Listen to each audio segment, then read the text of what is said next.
Welcome to Zoe Stories. Girlfriend's hormone routine was shared. Now we're both becoming her. My name was Tyler. I say was not because I changed it legally, but because she changed me emotionally, physically, and completely. If you had told me 6 months ago that I'd be standing in front of a mirror, wondering whether the soft curve of my cheekbones looked better with highlighter or matte blush, I would have laughed. Or cried. Or both. I was 19. Quiet. Creative. A little awkward. I loved sketching things, rooms, people, faces I'd never met. It was how I processed the world, when words felt like too much. And then there was Leah, my girlfriend. Leah was everything I wasn't. Outspoken. Magnetic. Smart in a way that made teachers both admire and fear her. She loved challenges, especially emotional ones. I think that's why she loved me. I was the fixer-upper boyfriend. The boy who needed to be reshaped, rewired, refit. And I let her. I let her in. Into my thoughts, my wardrobe, my heart, and then into my body. It was a Sunday morning. She had just come out of the shower, her towel still wrapped high over her chest like in some magazine cover. Her hair was wet and dark, clinging to her cheeks. I was brushing my teeth when I noticed it. A second bottle. Pink cap. Same as hers. Same label. Same everything. Did you get a backup? I asked casually, rinsing my mouth. She glanced over her shoulder, smirking. No. That one's yours. I blinked. Mine? Leah walked over, took the bottle, and placed it in my hand gently. It's estrogen gel, she said, her voice low, almost teasing. I've been thinking, you always say you don't understand how I feel, what my body goes through, how emotions hit me like a wave. So, she leaned in, eyes sparkling. What if we shared? I thought it was a joke. I even chuckled. Leah, you're serious? She kissed my cheek, soft and slow. Only if you are. I should have said no.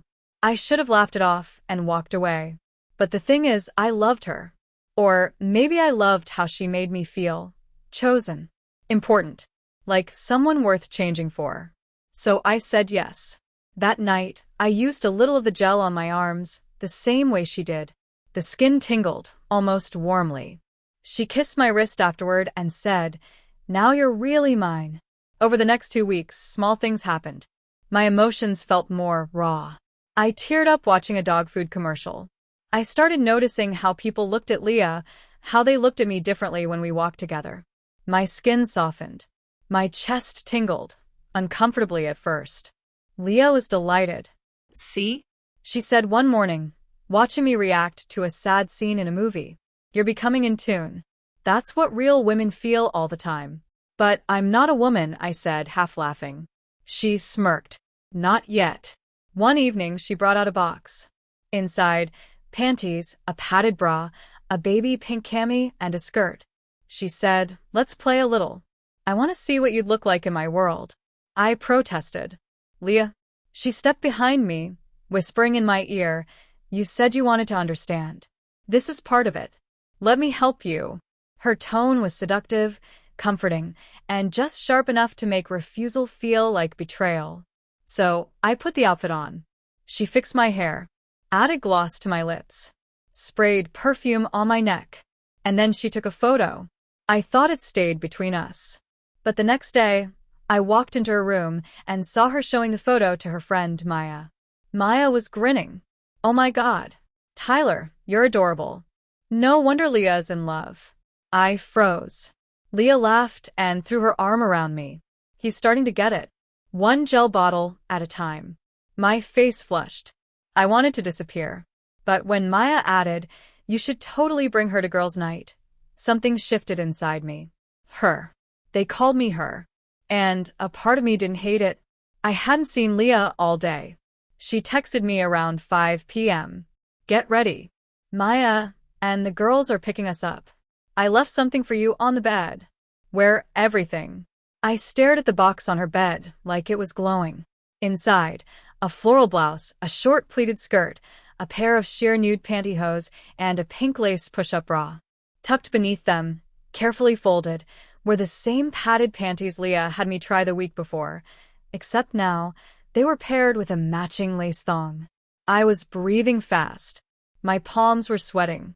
I wasn't ready, but I dressed, because some part of me wanted to impress her. Some twisted, anxious part of me wanted to see who I'd become in her eyes.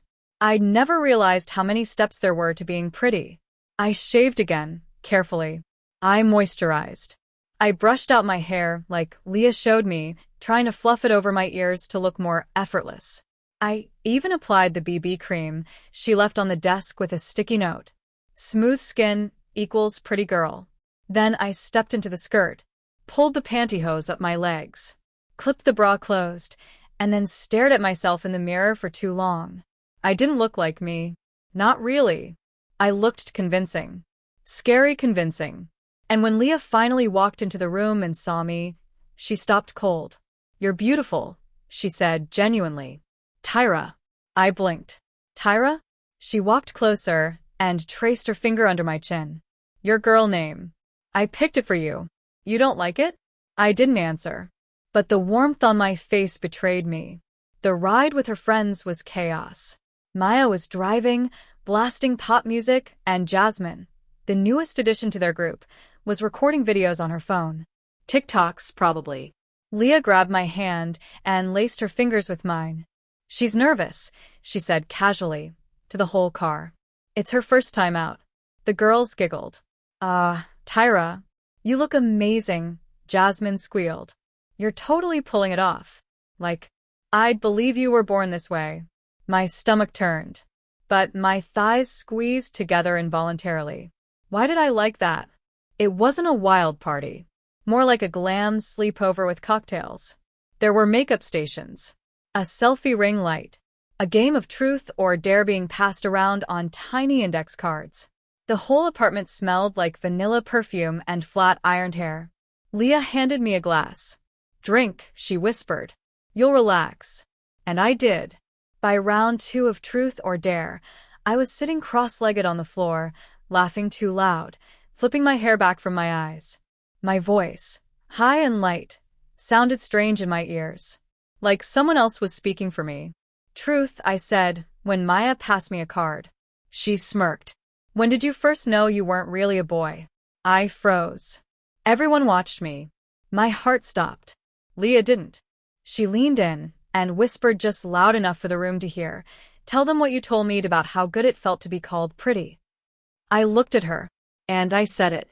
I guess it was when Leah called me her pretty girl. It felt right. The room erupted with squeals. Compliments. Applause. Someone pulled out a phone. Someone else snapped a photo. And just like that, Tyra wasn't a joke. She was real. It was past 1 a.m. Leah and I shared a sleeping bag on the couch while the other girls dozed off in various corners of the apartment. My legs were still cross-tight. The pantyhose clung to me like a second skin. "You were perfect tonight," Leah murmured, brushing my cheek. I felt weird, I admitted. But good weird? I didn't answer. She pulled my hand under the blanket and placed it on her thigh. "You belong with us," she whispered. "You're not pretending anymore. You're just becoming." I closed my eyes and felt tears burn behind my lashes. "Who am I becoming?" I whispered. Leah smiled. Me. I woke up late the next morning, back at Leah's place. The sunlight was soft through her lace curtains, the kind that made everything look prettier than it really was. For a second, I forgot who I was, forgot about last night's game, the name Tyra, and the way Jasmine called me girl so casually, like it belonged to me. Then I looked down. The pink cami I'd slept in clung to my chest like a second skin, and the padded bra beneath it was still there. That wasn't a dream. None of it was. Leah was already dressed. A blue satin robe hugged her waist, and her hair was wrapped in a perfect loose bun.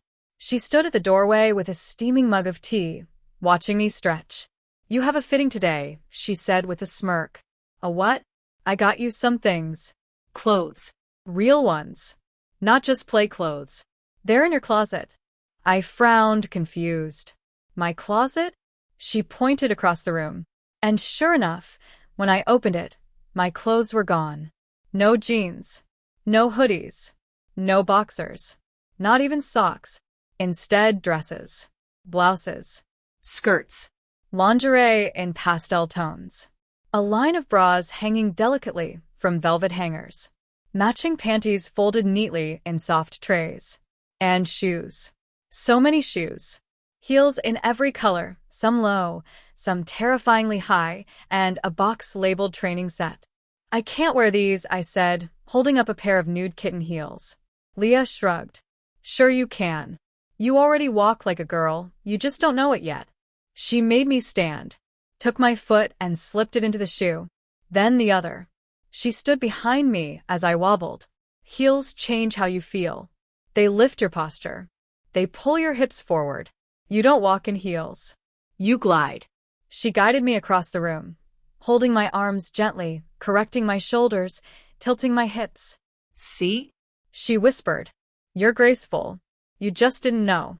And when I looked in the mirror, pantyhose clinging to my legs, bra pushing up the tiny softness on my chest, makeup faintly smudged from the night before, I didn't see Tyler. I saw Tyra. And for the first time, I didn't look away. I tried to object. I can't keep dressing like this. What if someone sees me? They already have, Leah said flatly. My blood ran cold. What do you mean? She pulled out her phone, tapped the screen, held it up.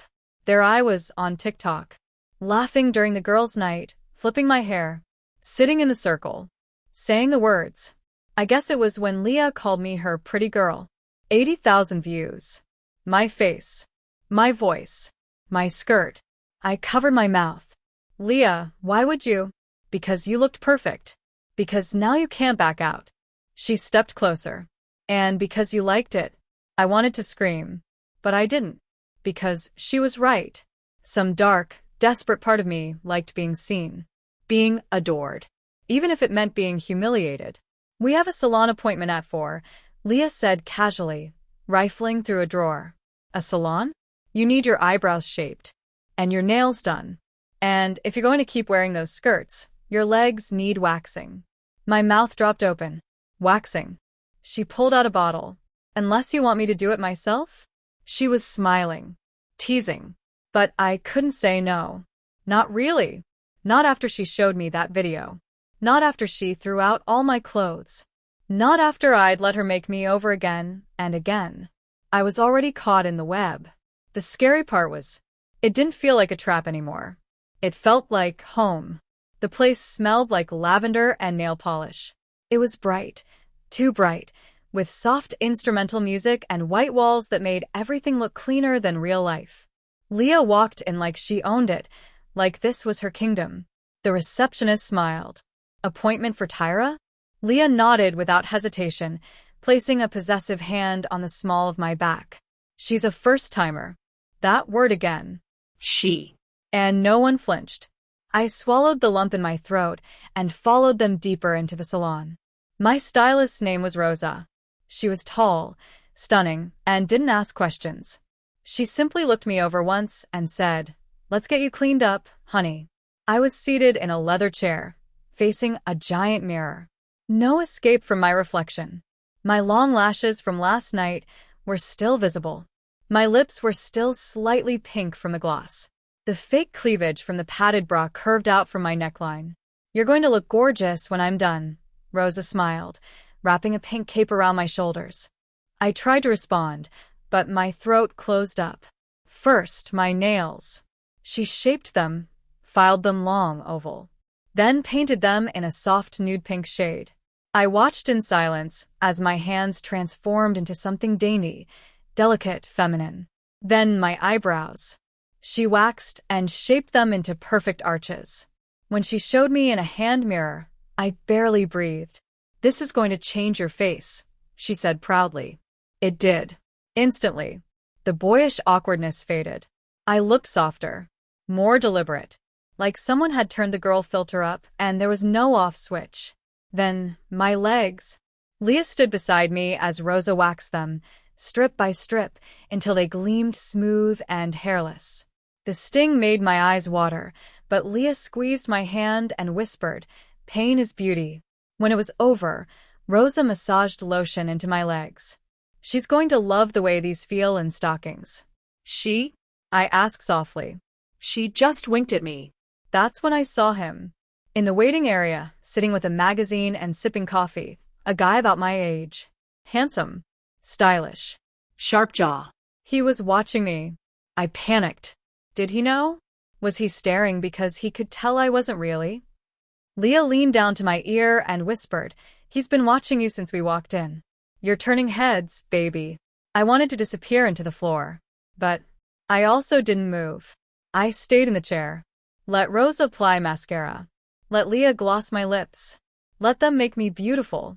It was the final moment, when Rosa spun the chair to face the full mirror, that it hit me. The girl in the reflection. Her hair brushed her collarbone. Her lips were parted slightly, glossy and full. Her brows were shaped. Her lashes curled. Her skin glowed.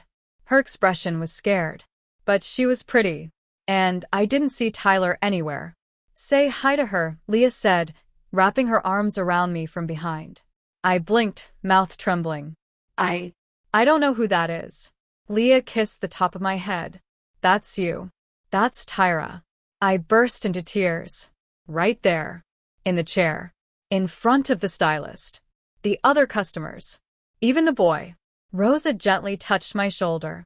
"Honey," she said kindly, "sometimes it takes a breakdown to finally meet the real you." After we paid, we stepped outside into the golden afternoon light.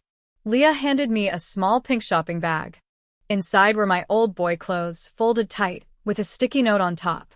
"For memories only. You won't need these anymore."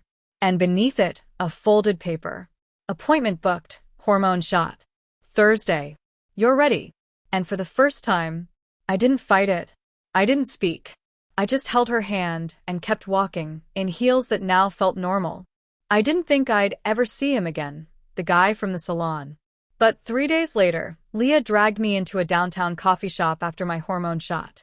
She said I was brave, and that brave girls deserved rewards. I was still shaky. My body had started reacting to the new hormones almost instantly. My emotions were raw, like skin scraped too thin. My chest ached in strange, persistent ways. Every mirror I passed made me flinch and stare.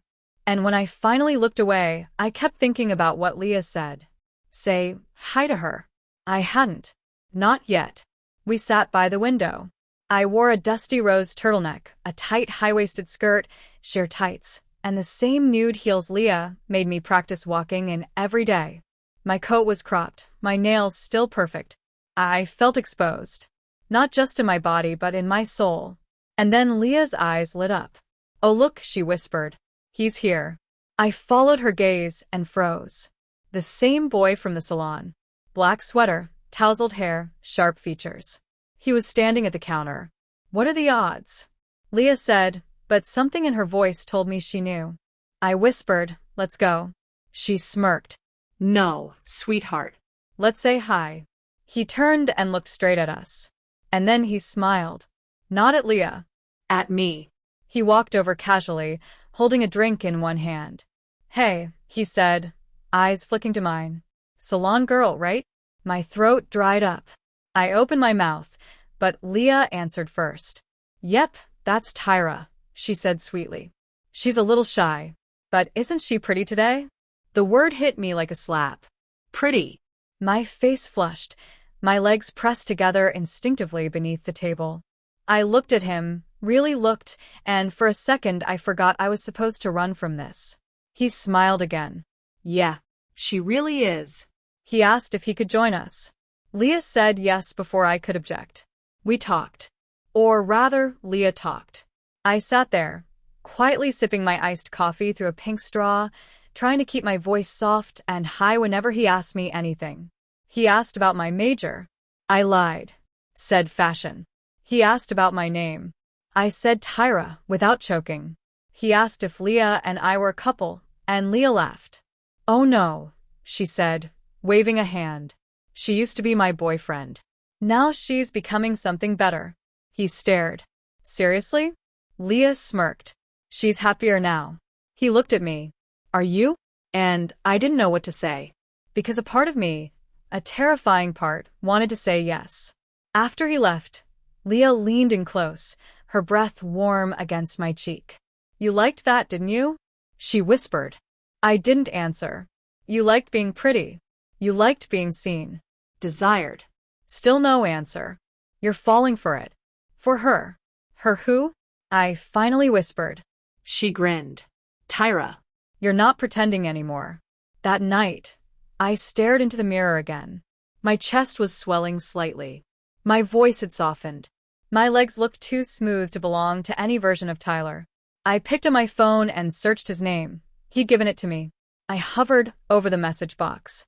And then I typed, "Hey, it's Tyra," and hit send. I stood frozen by the door, the tiny Hormone bottle still in my hand, its label catching the faint glow of the vanity mirror lights. I had assumed she wouldn't find out, that this routine I had quietly adopted would remain my hidden rebellion, or submission. But I was wrong. I turned to see Mira, her arms folded, eyes unreadable. She didn't look angry. She looked determined. I knew something was off, she said, stepping inside the bathroom slowly. Your skin. The way you walk. The way you've started brushing your hair. Even how you breathe. I swallowed hard. I didn't mean for you to. She cut me off with a sharp look. You didn't mean for me to know? Or you didn't mean to start becoming like me? That hit like a whip. The truth I hadn't fully admitted to myself was out in the open now. She knew, and part of me was relieved. She took the bottle from my hand gently, her fingers grazing mine. You think I'd leave you behind? She whispered. If we're doing this, we're doing it together. I blinked. What are you saying? I'm saying, maybe I need to let go too. My past. My anger. If you're becoming more like me, maybe I should become more like us. Over the next week, we started sharing everything. Not just clothes and routines, but thoughts. Fears. Dreams. Hormones. I sat next to her each morning, watching as she adjusted her dosage, and then passed the same instructions to me. The lines between us blurred further.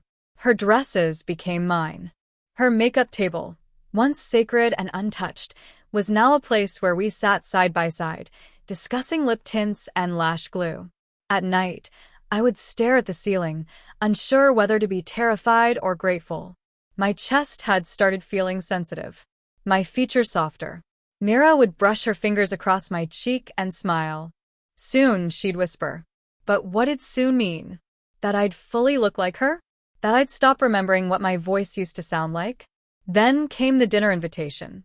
Her friend circle, stylish, sharp-tongued women who never accepted outsiders, had invited both of us out.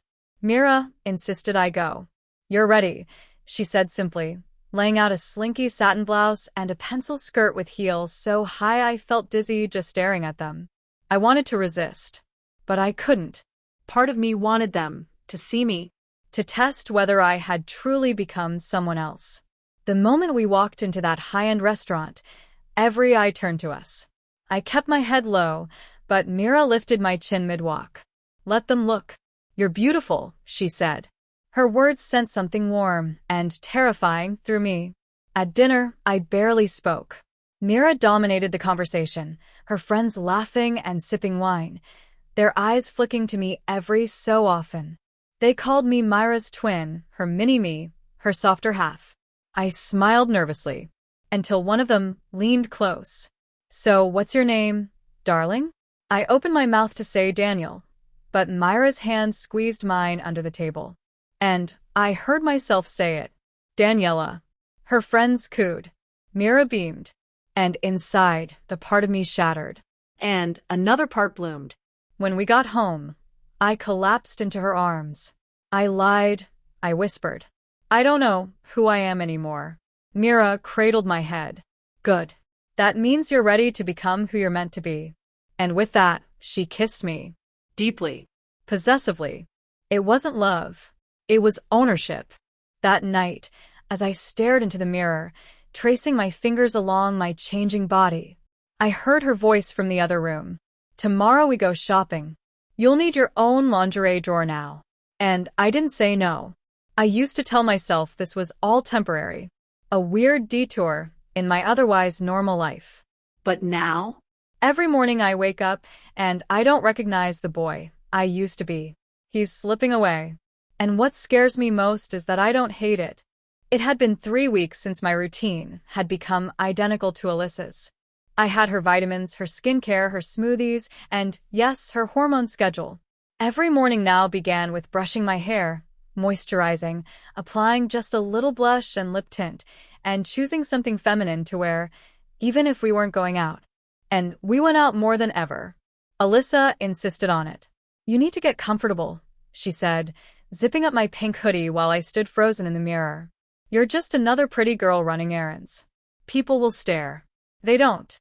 Not like you think." Her eyes sparkled with an honesty that was almost cruel. "And if they do, they're probably just jealous." At first, we stuck to the grocery store. Then the nail salon. Then the mall. She never let me dress down. Heels or wedges, sheer tights or short skirts. It was always something eye-catching, something soft, something undeniably her. I learned how to smile like her, tilt my head like her, walk like her. She even filmed me one night, in the hallway of her apartment, heels clicking across the hardwood as I tried to walk with my hips swaying. "That's better," she said with a playful smirk. "You're almost there, babe." I laughed awkwardly, pretending I wasn't enjoying the praise. But inside, I loved it. I hated that I loved it. That week, we were invited to a party, her friend Maya's birthday. I begged her not to make me go. "You'll be fine," Alyssa whispered, straightening my off-shoulder crop top. "You're prettier than half the girls there." "But what if someone recognizes me?" "Then you smile, flip your hair, and act like you don't know them." She added a silver heart necklace to my neck, brushing my collarbone as she clasped it. "Besides," she whispered, "you're not him anymore." That sentence hit like a slap. Or a kiss. I didn't know which. The party was chaos. Loud music, low lights, groups of girls squealing over makeup and gossiping in the kitchen. And somehow I blended in. "Who's your friend?" someone asked Alyssa, nodding at me with a smile. "This is Riley," she said casually, as if that had always been my name. She's shy. I blushed. I curtsied. And they all laughed as if I were the cutest thing they'd ever seen. No one questioned me. No one stared. I was just one of the girls. Later that night, a guy offered me a drink. His name was Jordan, tall, confident, a little too smooth. "You're new," he said, handing me a glass. "You're cute." I froze. I looked over my shoulder for Alyssa, but she was dancing, lost in the crowd. Thanks, I stammered, voice higher than usual. Too practiced. "You from around here?" I nodded, sipping nervously. He leaned in. "You have beautiful eyes." My stomach twisted, but not in the way I expected. It wasn't fear. It was fluttering. I escaped to the bathroom, locking the door behind me. My heart pounded in my ears. I looked in the mirror. Long lashes, soft lips, flushed cheeks, hair in loose waves over my shoulders. Who is this girl? Me? My fingers touched the heart necklace, and I whispered, "Riley." When we got home, Alyssa was buzzing with energy. "You were amazing," she squealed, pulling me into a tight hug. "Everyone loved you." Jordan hit on me. I saw. She pulled back, eyes gleaming. And I didn't hate it. Alyssa's smile softened. She touched my cheek. "Because he saw what I see." "What do you see?" She leaned closer. A beautiful girl becoming who she was always meant to be. My lips parted, but I couldn't speak. Instead, I let her kiss me. Soft, slow, sweet. And I didn't kiss like a boy. I kissed like Riley. Later that night, as I lay awake in bed in a silk camisole and lace panties, I got a text from an unknown number. "You're not who you say you are. I remember you." My blood ran cold. Who was watching me? And how long had they known? The morning air in Lila's apartment felt heavy, perfumed with the lingering scent of roses and coconut conditioner. Jacob sat at the vanity, his soft, smooth legs crossed as he applied a light layer of foundation under Lila's supervision. His reflection stared back, no longer a stranger, but no longer Jacob either. His lashes fluttered as he added mascara. "I can't believe I'm doing this on my own," he whispered, voice lighter than it had ever been. Lila leaned on the doorframe, smirking. You don't even ask me for help anymore. I guess I've learned a thing or two, he said, blushing slightly. Say it again, she said, folding her arms. What? Something girly. He hesitated, then playfully pouted, brushing a bit of gloss over his lips. Ugh, I can't believe I chipped my nail again. Lila's smirk turned to a grin. Jacob, that voice, it's almost indistinguishable from mine. His eyes widened and for a moment he didn't respond. He pressed a hand to his throat, startled. That wasn't my voice, was it? It was, she said softly. You've been speaking that way for days. Haven't you noticed? Jacob looked back at the mirror. It was his voice. But it had changed. It was no longer deep, hesitant. It was smooth, higher-pitched feminine. Feminine like Lila's. He trailed off. Lila walked up behind him and placed a hand on his shoulder. You're more than halfway there. Hormones do a lot, but you've done the rest yourself. His breath caught. So I really am. Becoming her, Lila whispered. They stood in silence. The weight of those words hung heavy between them. Jacob hadn't planned to go out that day, not dressed like this. But Lila insisted. You're ready. No more hiding. So there he was, wig flowing down to his shoulders, lips tinted berry pink, wearing a high-waisted skirt and soft blouse, as they stepped into the busy downtown mall. Every click of his heels echoed like thunder in his ears. His hips swayed, not from intention, but from weeks of training under Lila's firm eye. And people looked. Men looked. Don't stare back, Lila whispered. That's what gives it away. He nodded, eyes lowered. But then, out of the corner of his vision, he saw a figure pause. No. No, no, no. It was Ethan. From college. His old roommate. The guy who used to steal his fries and call him brother from another mother. Ethan stared, squinting, tilting his head. Jacob turned sharply and tugged Lila's arm. We need to go. Now. Too late. Hey. Ethan called, jogging over. Panic set in. Lila stepped in between them, smiling sweetly. Can I help you? I'm sorry. You just look really familiar. Ethan squinted at Jacob. Wait. No way. Jacob? Jacob froze. His world swirled, heart pounding in his corseted chest. Lila laughed. You've got the wrong girl.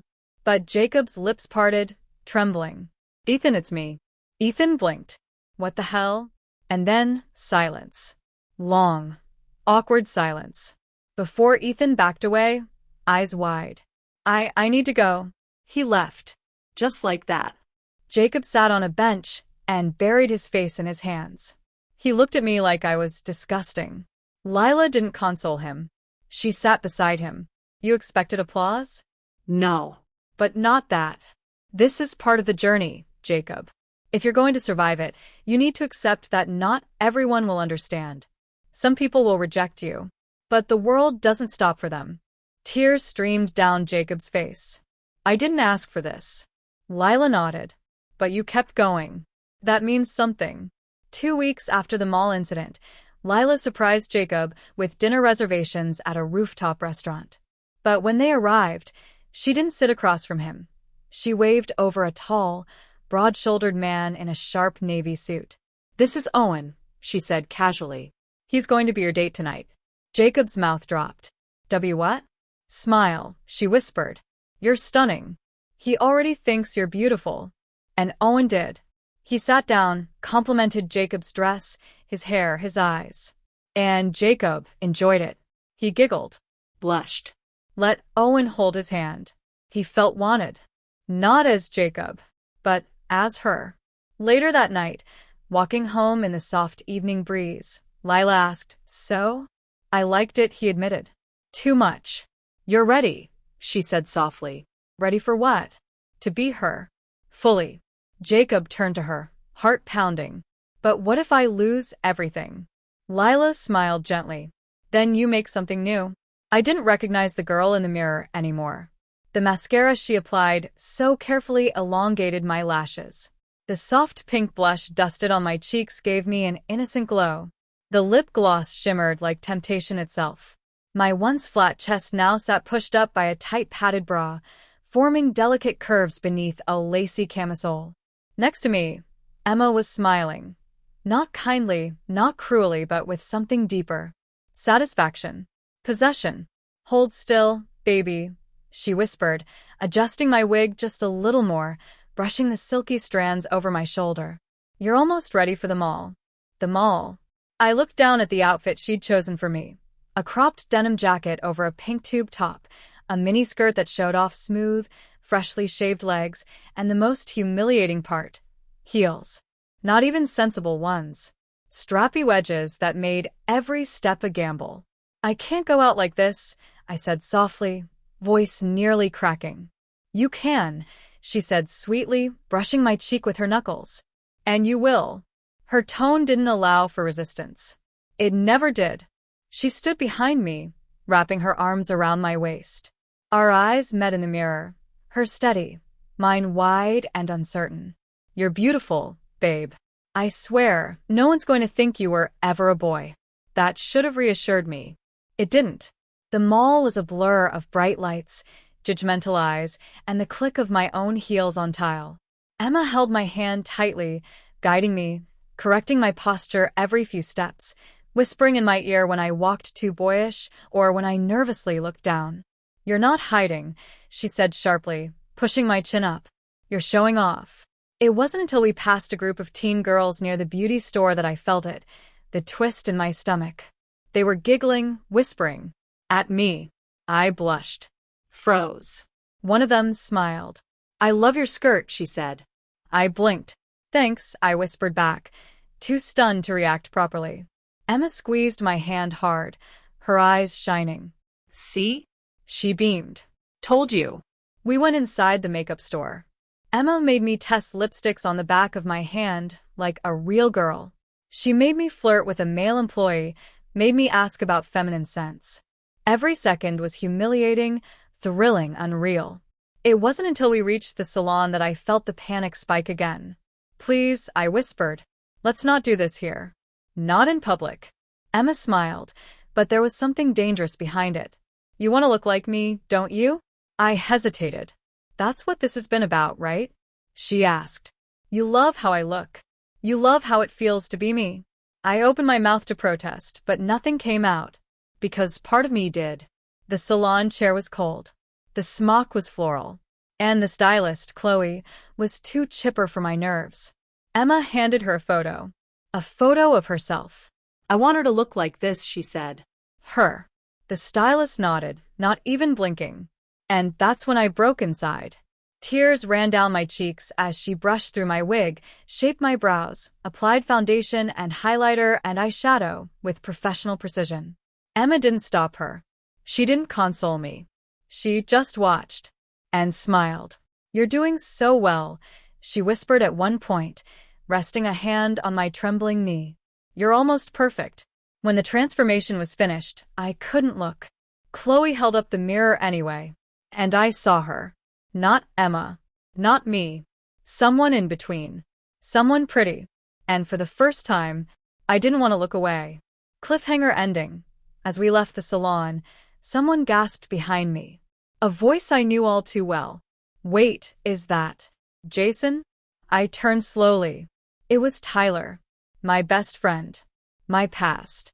My secret, standing there in total shock, watching the girl I had become. My breath caught. Everything I'd been hiding was out. I stared at the mirror. Again. It had become a ritual.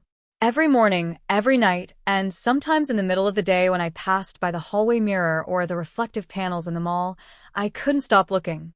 Not out of vanity, but disbelief. Who was this girl staring back? My cheekbones had softened, lifted slightly. My eyes looked larger, framed by curled lashes and subtle eyeliner that Maya taught me to apply without even thinking now. My hair, real, not extensions anymore, brushed my shoulders silky, dark, and feminine. My hips had filled out. My waist narrowed. And the small mounds under my tight shirt were no longer just padding. They were becoming mine. Was I becoming her? Not Maya, but the ideal version of her. The version she had always imagined, sculpted with pills, polish, push-ups, and pressure. And yet, I didn't hate it. That scared me more than anything. I met him on a Thursday. Casual. Simple. He was Maya's cousin's friend, dropping by during a family dinner I'd been reluctantly dragged to in a sleeveless top and flared skirt. My legs were shaved. I'd even painted my toenails coral to match the sandals Maya had chosen for me. He looked at me and smiled like I was real, not fake, not a project, not a joke. "I'm Adam," he said, his voice kind, his eyes soft. I said my name. Well, the one Maya now used for me. Leah. It rolled off my tongue like butter. We talked on the balcony. He made me laugh. I blushed. He complimented my laugh. And when I dropped my phone, he picked it up like it was the most natural thing in the world to kneel at my feet. Maya watched from the window. She didn't interrupt. Maya handed me a wrapped box. "For you," she said. "You've earned it." Inside. Lingerie. Expensive. Soft. Lacy. Embroidered. "I can't wear this," I whispered. "Why not?" she asked, one eyebrow raised. "You wear bras now. You wear makeup. You sleep in a silk nightgown. Why not this?" My cheeks flamed. But I didn't argue. Later that night, as I stood in front of the mirror wearing nothing but what Maya had gifted me, I felt exposed but powerful, beautiful, terrified. Was this what she wanted? Was this who I was now? It came late at night. A storm was pounding outside. Maya sat across from me on her bed, legs tucked under her, eyes serious. "I started this to control you," she admitted. "After you broke up with me, I wanted revenge. I wanted you to feel what it's like to be molded and judged." But what?" I whispered. "I didn't expect to fall for you again."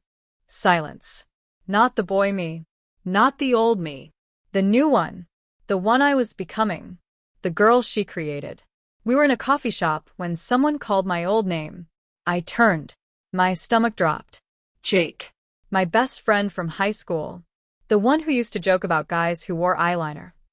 He froze, his face a cocktail of confusion and horror. "Is that?" he started. I grabbed my drink and walked out before he finished. I cried in the car. Maya didn't say anything. She just reached over and held my hand. Adam kissed me. It wasn't some fairy tale setup. We were at a party and he pulled me aside, told me he liked my laugh, and then just leaned in. I didn't pull away. My heart screamed. My brain short-circuited. My lips obeyed. Afterward, I ran to the bathroom, stared in the mirror, and touched my lips like I didn't know who they belonged to anymore. But I didn't feel gross. Or ashamed. I felt alive. Maya placed it on my palm. "The last one," she said. It was just a hormone pill. Tiny. Pink. Harmless looking. But I knew what it meant. Once I swallowed it, there was no turning back. My body would be fully committed. My future set. "I can stop," she offered. "You can stop." I looked at her. Then I looked at myself. I swallowed. That night, I wrote a letter. To the old me. To the boy who used to be scared, awkward, hopeful. I told him I loved him. I told him he was brave. But I also told him goodbye. Maya took me to a salon. Full glam, makeup, lashes, nails, styling. When I walked out, people stared. Not because they saw a boy pretending to be a girl, but because they saw a girl. A real one. Pretty. Confident. Soft. And maybe a little dangerous. I caught my reflection in a window. And I smiled. Adam asked me if I wanted to try something real. A relationship. "I like you," he said. "Not because of what you wear, but because you're kind. You listen. You care." I stood there, wind blowing my skirt, heart in my throat. Maya had created me, but I had become me. I said yes. I don't remember exactly when the shift happened. When I stopped pretending and started living. When the mirror stopped lying. When I stopped flinching at she. But now this is my life. I'm Leah. And I'm no longer becoming her. I am her. When I woke up the next morning, my body felt sore, like every muscle had been stretched into femininity overnight. My arms felt slimmer, my chest tighter, and my skin, somehow, impossibly softer than the night before. I pulled the blanket up to my chin, clutching it like armor. But there was no denying it now. My transformation wasn't just external. Something deeper was shifting. Hormones. Behavior. Maybe even identity. And I wasn't the only one changing. Across the room, Emma stood in front of the mirror, brushing her hair. She was humming a slow tune under her breath. Peaceful. I sat up, pulling the blanket tighter. She met my eyes in the mirror and smiled. "You're glowing," she said. I wanted to protest, but instead I blushed. "It's the foundation," I muttered. "No, it's not."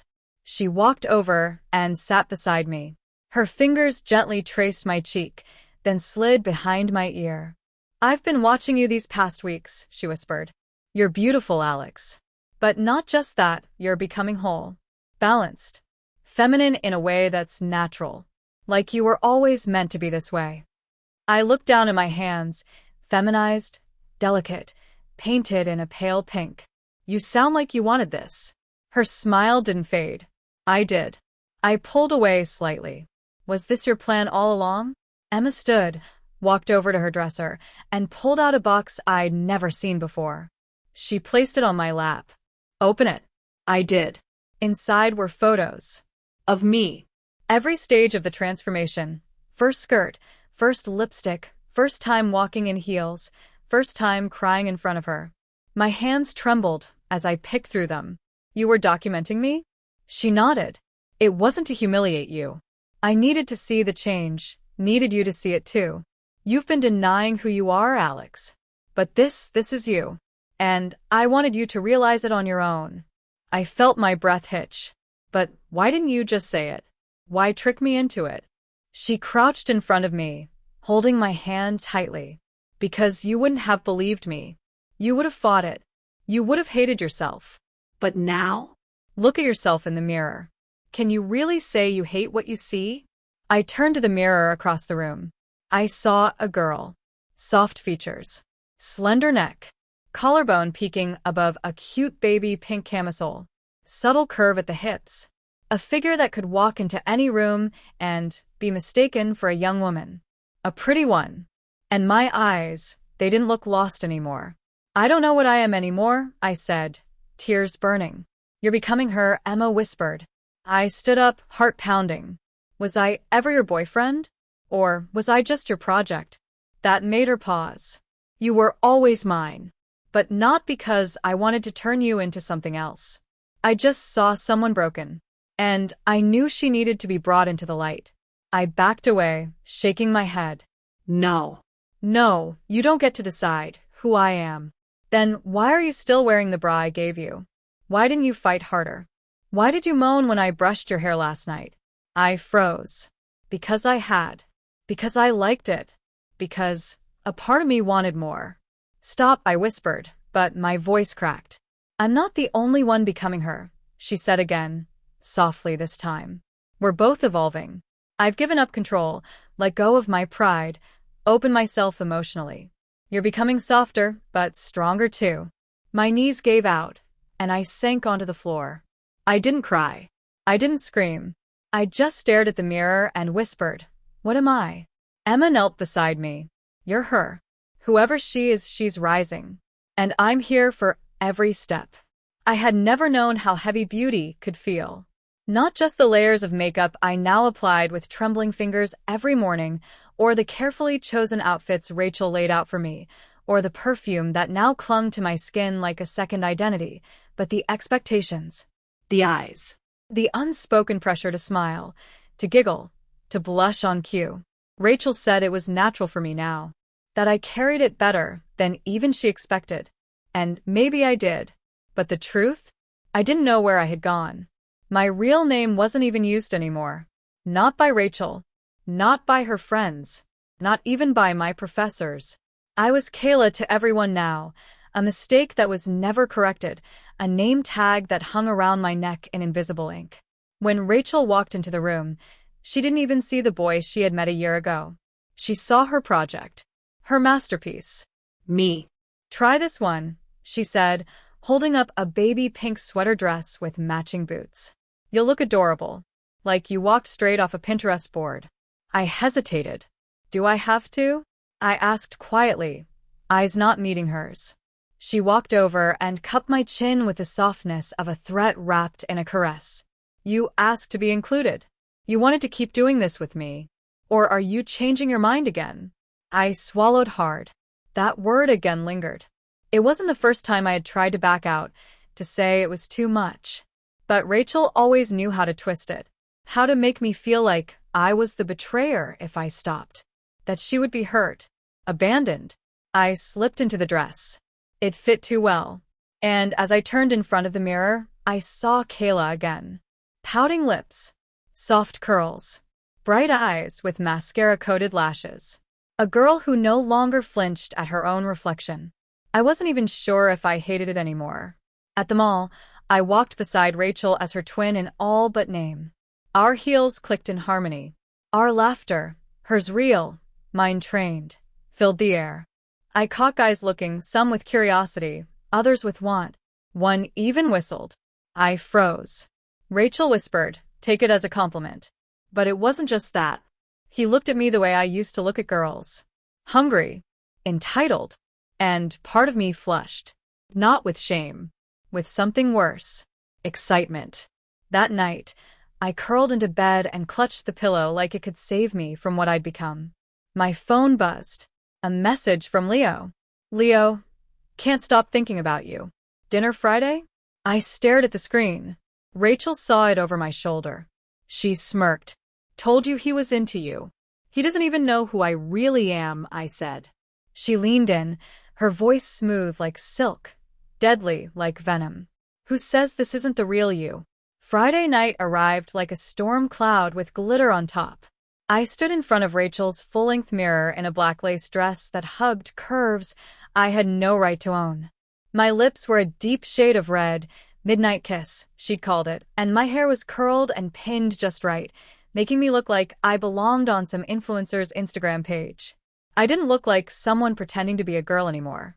I looked like one. And that terrified me.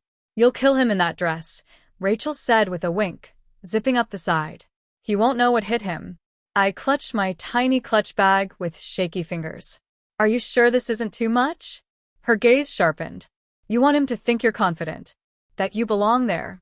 Because you do." The Uber arrived. I felt like I was stepping into a trap of my own design. Leo was waiting outside the restaurant when I arrived. Tall. Handsome. Shirt tucked just enough to show off how broad his shoulders were. His eyes lit up when he saw me. "Kayla," he said, holding out his hand. "You look stunning." I took it. "Thanks," I whispered, heart racing. He held the door open like a gentleman. I had to remember to glide, not stomp. Smile, not shrink. The hostess didn't even blink, just nodded and led the couple to their table. Dinner was nice. Too nice. Leo talked about his work, his dreams, his family. He asked about mine. I fumbled through a story Rachel had rehearsed with me. Kayla had a little sister. She was studying communications. She loved books, fashion, and sushi. None of it was mine. But Leo didn't notice. Or maybe he didn't care. He looked at me like I was a real girl, a desirable girl. And when dessert came, he leaned in and whispered, "Can I see you again?" My brain screamed no, but my lips said, Yes. Back at Rachel's apartment, I sat silently on the couch, still in the dress, still in heels, still pretending. Rachel poured wine and curled beside me. So? It was good. Too good. She grinned. That's the danger. Sometimes pretending turns real. I stared at her. The girl who'd pulled me into this. Who'd shaped me like clay. Who'd turned me into her reflection. And I hated how much of me now liked it. But the night wasn't over. My phone buzzed. Another message from Leo. "Leo, can't stop thinking about how beautiful you looked. Still smiling. Sleep well? Gorgeous." I stared at the screen as my heart twisted. Then Rachel whispered, her breath warm against my neck. "Welcome to Pretty Girl Problems." Friday night arrived like a storm cloud with glitter on top. I stood in front of Rachel's full-length mirror in a black lace dress that hugged curves I had no right to own. My lips were a deep shade of red, midnight kiss, she'd called it, and my hair was curled and pinned just right, making me look like I belonged on some influencer's Instagram page. I didn't look like someone pretending to be a girl anymore. I looked like one. And that terrified me. "You'll kill him in that dress," Rachel said with a wink, zipping up the side. "He won't know what hit him." I clutched my tiny clutch bag with shaky fingers. "Are you sure this isn't too much?" Her gaze sharpened. "You want him to think you're confident, that you belong there. Because you do." The Uber arrived. I felt like I was stepping into a trap of my own design. Leo was waiting outside the restaurant when I arrived. Tall. Handsome. Shirt tucked just enough to show off how broad his shoulders were. His eyes lit up when he saw me. "Kayla," he said, holding out his hand. "You look stunning." I took it. "Thanks," I whispered, heart racing. He held the door open like a gentleman. I had to remember to glide, not stomp. Smile, not shrink. The hostess didn't even blink, just nodded and led the couple to their table. Dinner was nice. Too nice. Leo talked about his work, his dreams, his family. He asked about mine. I fumbled through a story Rachel had rehearsed with me. Kayla had a little sister. She was studying communications. She loved books, fashion, and sushi. None of it was mine. But Leo didn't notice. Or maybe he didn't care. He looked at me like I was a real girl. A desirable girl. And when dessert came, he leaned in and whispered, "Can I see you again?" My brain screamed no. But my lips said, "Yes." Back at Rachel's apartment, I sat silently on the couch. Still in the dress. Still in heels. Still pretending. Rachel poured wine and curled beside me. "So?" It was good. Too good. She grinned. That's the danger. Sometimes pretending turns real. I stared at her. The girl who'd pulled me into this. Who'd shaped me like clay. Who'd turned me into her reflection. And I hated how much of me now liked it.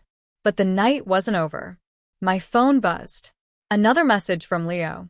"Leo, can't stop thinking about how beautiful you looked." Still smiling. "Sleep well. Gorgeous." I stared at the screen as my heart twisted. Then Rachel whispered, her breath warm against my neck. "Welcome to Pretty Girl Problems." I barely had time to change out of the pink nightgown Rachel had loaned me when the knock came at the door. "Sweetheart?"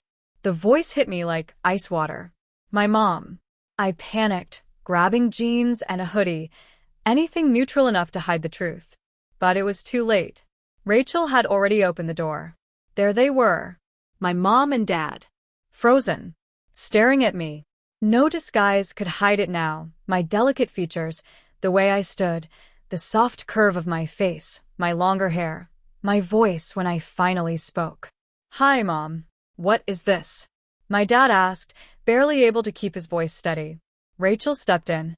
"Maybe we should all sit down." No, my mom cut her off. Her eyes were on me. Only me. "Tell us this isn't what it looks like." I tried to speak. My voice cracked. It started as a joke. A dare. But then, I stopped. Tears threatened to rise. My throat burned. But then I couldn't stop. My mom walked toward me, touched my cheek. Her hand shook. "They made you do this?" I shook my head. "No." I did it. I kept going, even when I could have stopped. My dad's voice was harsher. "You've been taking hormones?" I nodded. No lies left to give.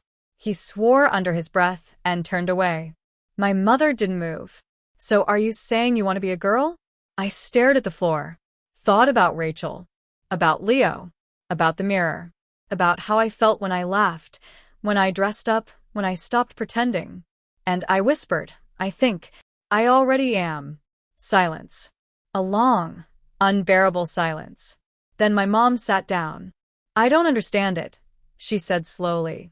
"But I can't ignore what I just saw in your eyes." "We'll talk," she said. "But this isn't over." And with that, they left. The door closed behind them, and I sank to the floor. Rachel knelt beside me, pulling me into her arms. "You were brave," she whispered. "That's what matters." But all I could think was, "What now?" Because the truth was out. The old life I had, gone. But the girl who remained, she was still here. And she wasn't going anywhere. Rachel was serious. Dead serious.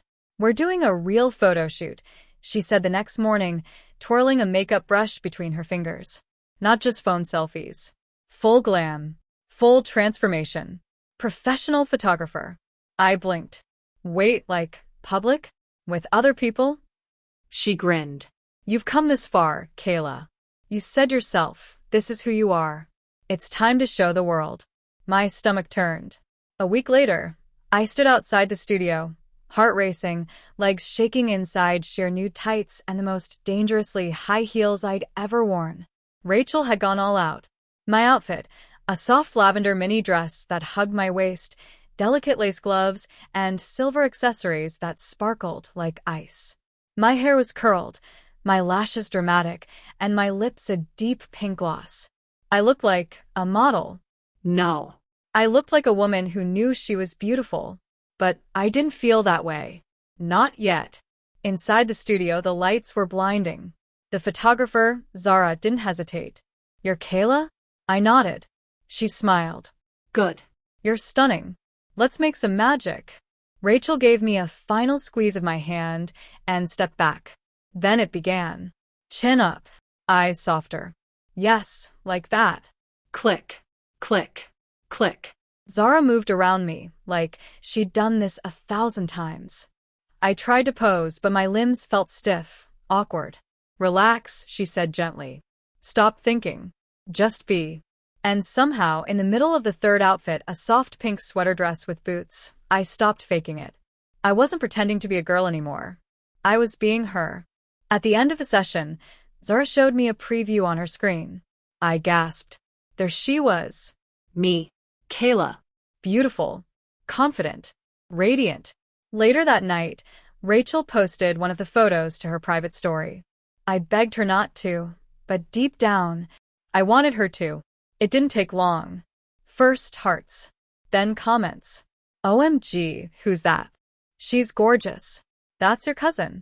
Why have I never seen her before? And then one message that made my pulse stop. From Leo. Is that you? I didn't reply right away. Because I didn't know if he was disgusted or falling for the girl in the photo.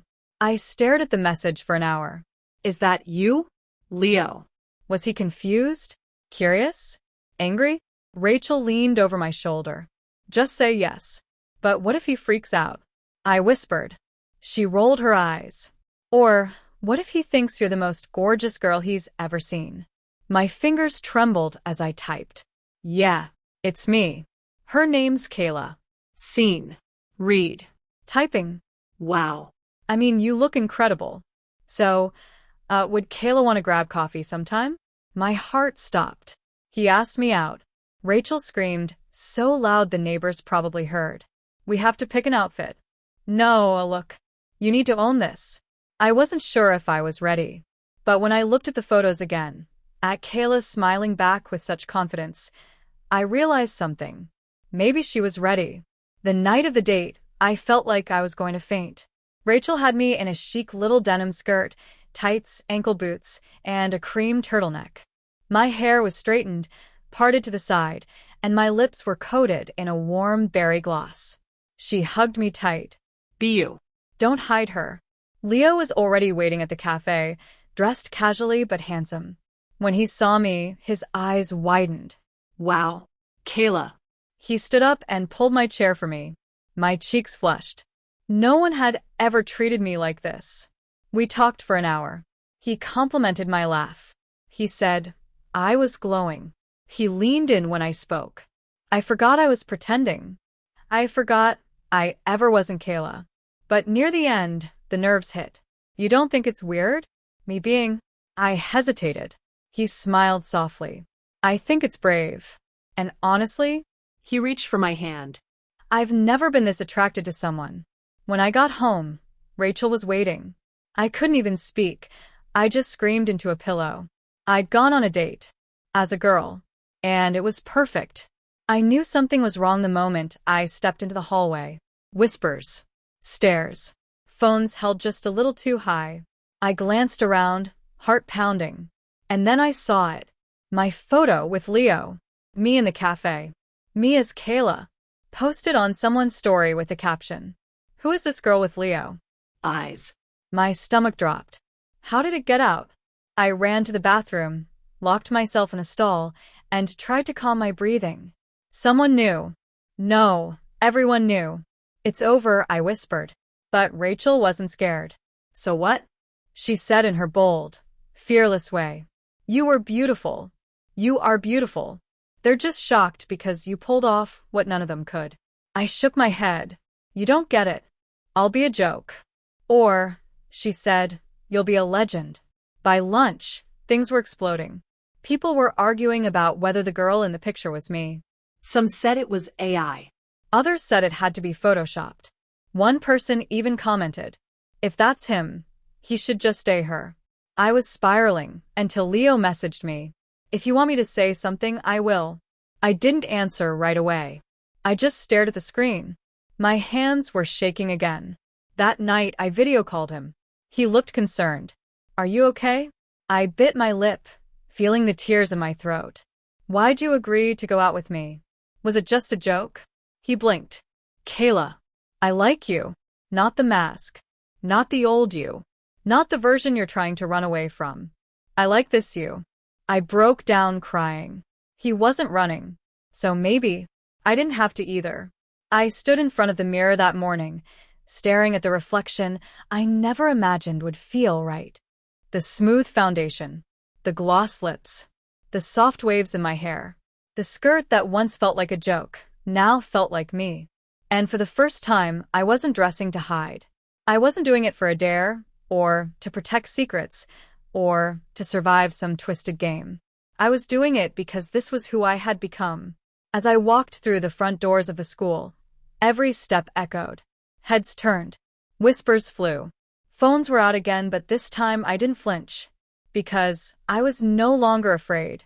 I wasn't a boy pretending. I wasn't anyone's project. I was Kayla. Some people laughed. Some looked away. But some stared in awe. Some smiled. And Leo? He was waiting at my locker, holding a rose. You came, he said, eyes locked on mine. I smiled. So did you? Rachel met me by the lockers too, sliding her arm into mine like a sister. Damn, Kayla. Took you long enough, she said with a wink. Later that day, a teacher pulled me aside. I froze. But she just whispered, you look beautiful today. If you need support, we're here. And just like that, a door I thought would never open did.